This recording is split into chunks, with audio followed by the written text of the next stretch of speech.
आज ये समझते हैं कसरत से मुराद हमेशा हाथ में तस्बीह लेके सुबह से शाम तक अगर दुरूद पाक पढ़ेंगे तो इसकी कसरत मानी जाएगी, जबकि ऐसा नहीं है। ये जो सैयद मुस्तफ़ा हैं मालूम ये करना चाहते हैं कि जो हदीस पाक के अंदर है कि जिसने मुझ पर कसरत से दरूद पाक पढ़ा उसके लिए जो फजीलतें बयान की गई हैं, कसरत से दरूद पाक पढ़ने से क्या मुराद है,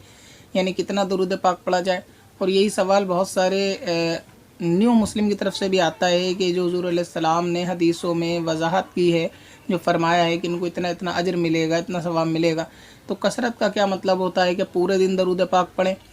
और बहुत से ऐसे जज्बे वाले इस्लामी भाई बहन होते हैं कि जो दरूद पाक ज़्यादा से ज़्यादा पढ़ना तो चाहते हैं और ये भी चाहते हैं कि हम कसरत से पढ़ने वाले हो जाएं,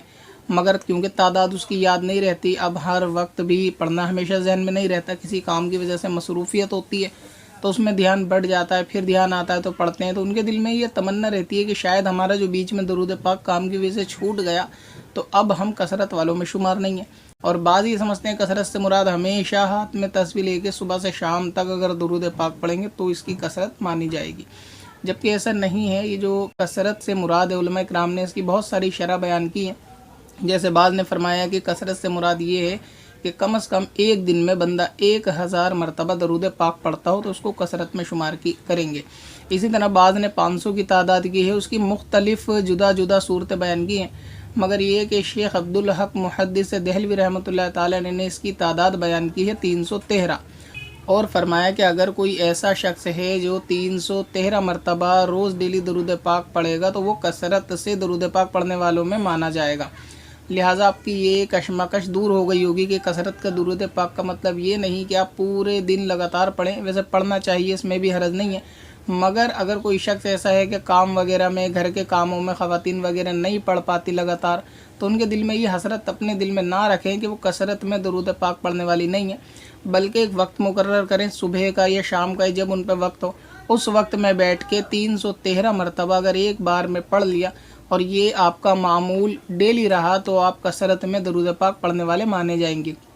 इसी तरह दरूद पाक के दीगर सवालात भी होते हैं कि दरूद को चलते हुए, बैठ कर, लेट कर पढ़ सकते हैं। जी हाँ, दरूद पाक को चलते हुए, बैठ कर, लेट कर हर सूरत में पढ़ सकते हैं। यहाँ तक कि इस्लामी बहनें हालत हैज़ में यानी नापाकी की हालत में दरूद पाक भी पढ़ सकती हैं। और अब इसके अंदर ये भी शुबा होता है कि जानामाज़ पे नहीं बैठ सकती, तो उनका बैठना भी जायज़ है, तस्बीह वगैरह को छूना भी जायज़ है, इसमें कोई हरज नहीं है। लिहाजा दरूद पाक अगर कोई शख्स 313 मरतबा डेली का मामूल बना ले, जिस वक्त उसको टाइम हो,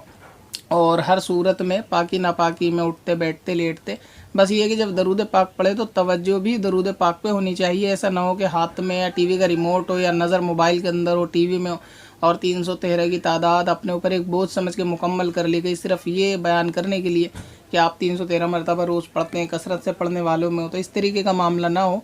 हुज़ूर अलैहिस्सलाम का गुंबद खज़रा भी नज़र में हो और ये जहन में हो कि आप दरूद पाक पढ़ रहे हो, तो इस तरह आप 313 की तादाद को पूरा कर लें, इंशाअल्लाह ताला कसरत में पढ़ने वाले माने जाएंगे। अब दरूद पढ़ने से क्या मुराद है कि बाज़ लोग दरूद इब्राहीम जो नमाज के अंदर पढ़ते हैं, 2 पार्ट में जो होता है, उसको पढ़ना समझते हैं, तो वो भी पढ़ना बेहतर है क्योंकि वह अफजल दरूद है। अगर इसके अलावा आप सल्लल्लाहु ताला अलैहि व आलिहि वसल्लम भी पढ़ेंगे तो इतना पढ़ना भी दरूद पाक माना जाएगा और इसको भी दरूद पाक शुमार किया जाएगा। तो आप इतना भी पढ़ सकते हैं, सल्लल्लाहु ताला अलैहि व आलिहि वसल्लम। तो आप ये भी 313 मरतबा कह देंगे चलते फिरते, सल्लल्लाहु ताला अलैहि व आलिहि वसल्लम, सल्लल्लाहु ताला अलैहि व आलिहि वसल्लम, तो भी इंशाअल्लाह ताला आपका दरूद पाक माना जाएगा।